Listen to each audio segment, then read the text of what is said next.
قلب ونأكسن داوضيال وركي هوري ورسوداف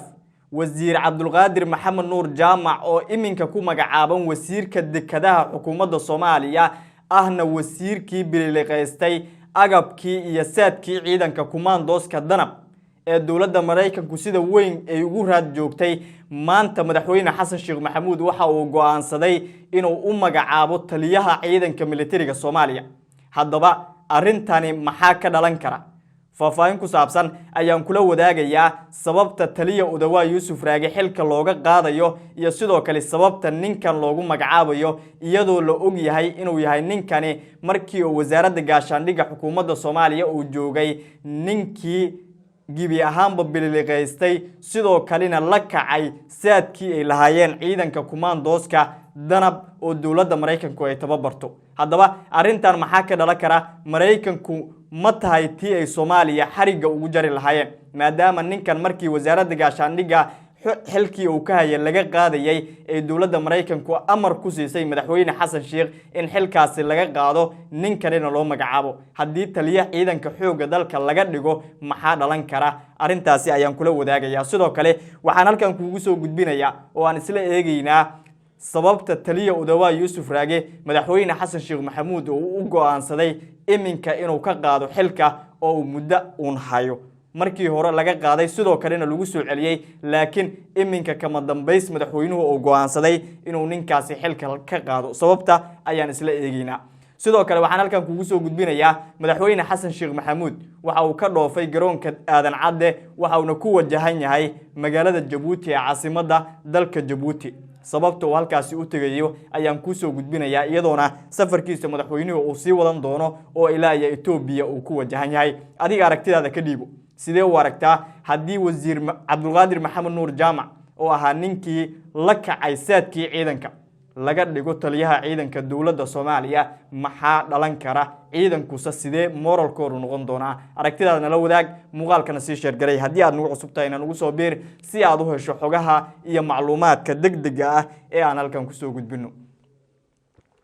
haddii aan ku bilowno warar kala duwan ayaa waxa laga helayaa in madaxweynaha Soomaaliya Xasan Sheekh Maxamuud oo saacadihii la soo dhaafay go'aansaday in taliyaha ciidanka militariga Soomaaliya General Odawa Yuusuf Raage oo xilka ka qaado sidoo kalena uu ku bedelo Cabdulqaadir Maxamed Nuur Jaamac wasiirka dekedaha ee iminka xukuumadda Soomaaliya ninkan waxa gadaal ka riixaya in madaxweynuhu uu magacaabana si weyn u daneynaya dawladda Turkiga oo ay saaxiib dhow yihiin waliba lagu tilmaamo inuu yahay ninka arrimaha Soomaaliya ay kala hadlaan markay ay la hadlayaan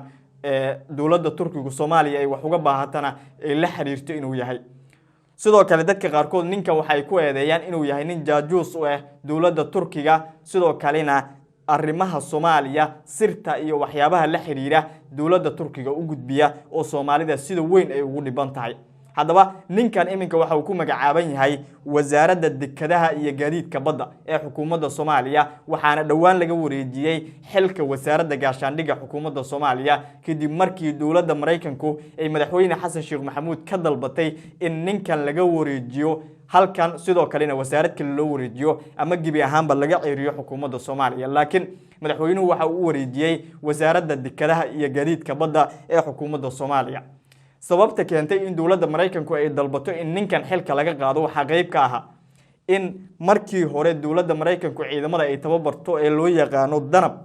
ee ciidamada Soomaalida kuwa ugu awood badan sidoo kalena ugu wanaagsan lagu tilmaamo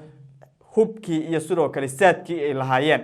iyadoo suuqa bakaaraha lagu kala iibsanayo ee dawladda Mareykanku ka warheshay wasaaradda gaashaandhigana ay arintaasi sabab u ahayd sidaas darteed dawladda Mareykanku waxay madaxweyne Xasan Sheekh ka dalbatay in ninkan xilka laga qaado wasaarad kalena loo bedelo ama xilka dhamaantiisba laga ceeriyo laakiin madaxweynaha maadaama ay saaxiib dhow yihiin waxa loo bedelay wasaaradda dekedaha iyadoona wasaaradda gaashaandhigga xukuumadda Soomaaliya la keenay ninka lagu magacaabo Axmed Macalin Fiqi oo iminka haya laakiin dadku ay markii hore u maleynayeen nin al-shabaab si weyn wax uga bedeli doona qorshaha dagaalkana wax ka bedeli doona laakiin ilaahay iminka talaabo la xiriirta dagaal al-shabaab aan qaadin sidoo kale taliya Odawa markaas uu wax yar ka hor ayaa xilkan loo magacaabay markii xilkii aan iraahday saadkii ciidamada ay biliqaysteen ganacsadihii ka horeeyay ninkan oo taliyihii ciidanka ee General Odawa ka horreeyay ee lagu magacaabo Ibrahim Sheikh Muxudiin iyo sidoo kale ninkan la yiraahdo Cabdiqaadir Maxamed Nuur Jaamac taas ayaa keentay in Odawa la soo celiyo sidoo kalena Axmed Macalin Fiqi loo magacaabo wasaaradda gaashaandhigga hadda ugu dambeyn madaxweynuhu waxa uu go'aansaday ayaa la leeyahay in ninkan uu ka dhigo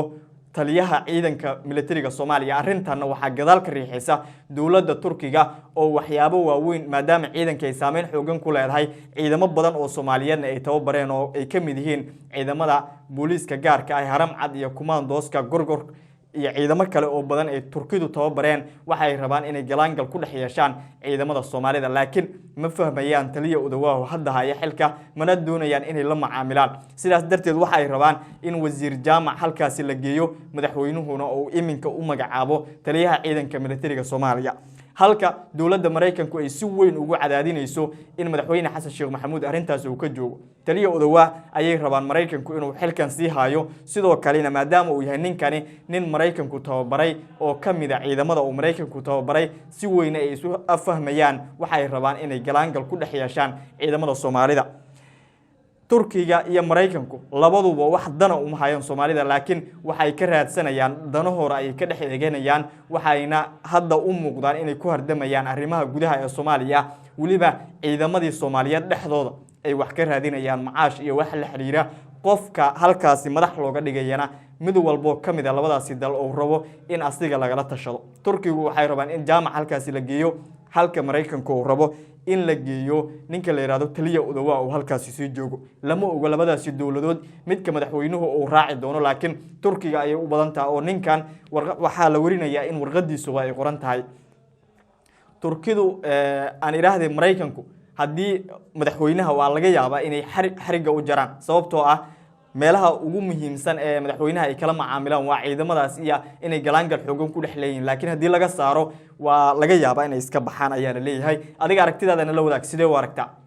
in Jaamac lagu bedelo taliya Odawa ciidanka moraalkoodu sidoo noqon doona oo markii wasaaradda gaashaandhigga la joogay oo ninkani joogay la ogaa sida xaalka ciidamadu ay ahaayeen ciidamadu dagaalka al-shabaab oo iminka gadaal looga soo baxay magaalada Muqdisho ma isugu imaan doonaan ayaa la isweydiinayaa adiga aragtidaada ka diibo sidee u aragtaa ugu dambeyntii waxaynu eegaynaa madaxweynaha Soomaaliya Xasan Sheikh Maxamuud dhawaan waxa uu ka amabaxay dalka waxa uu ku wajahan yahay magaalada Djibouti ee caasimadda dalka Djibouti halkaas waxa uu kula kulmayaa madaxdaasi dalkaas ugu sareysa iyadoona safarkiisa madaxweynuhu uu sii wadan doono ilaa iyo dalka Itoobiya madaxweyne Xasan Sheikh Maxamuud waxa lagu tilmaamaa inuu yahay madaxweynihii ugu safarka badnaay ee Soomaaliya soo maray bishii 2 mar ama 3 mar ayuu safrayaa ugu yaraan halka wadamada kale dalal madaxweynayaasha ka taliya ugu yaraan ay sanadkiiba 2 mar ama 3 mar ay baxaan madaxweyne Xasan Sheikh asigu waxa la leeyahay waa madaxweynaha ugu safarka badan dadka Soomaaliyeed ayuuna eedeymo kala duwan kala kulmaya maadaama uu xilligan dagaal ku qaaday maamul goboleedka Jubbaland sidoo kalena dagaalkii al-shabaab uu ka istaagay oo uu jiheystay doorasho qof iyo cod iyo waxyaabo la xiriira iyo isbebedelka ka dhex socda xukuumadda Soomaaliya wixii warar ay ka soo kordha madaxweyne Xasan Sheikh oo ku wajahan iminka magaalada Djibouti iyo sidoo kale aan ilaahay dalka Djibouti iyo sidoo kale kadibna uu sii gudbaya dawladda Itoobiya halkaas oo aan ilaahay iminka la ogeyn ajandaha uu kala hadli doono inkastoo warar dheeraad ah soo baxaya ay tilmaamayaan in madaxweynuhu uu Itoobiya kala hadli doono sidii Jubbaland loo jabin lahaa Axmed Madoobe oo ay taageerto dawladda Itoobiyana oo garabkeeda uga bixi lahaa waxa warar ka soo kordha wararkeena iyo barnaamijyadeena dambe ayaan idinku soo gudbi doonaa muuqaalka like saara si share gareeya haddii aad nagu cusub tahay nagu soo biir si aad u hesho xogaha iyo macluumaadka degdega ah ee aan halkan ku soo gudbino mahadsanidin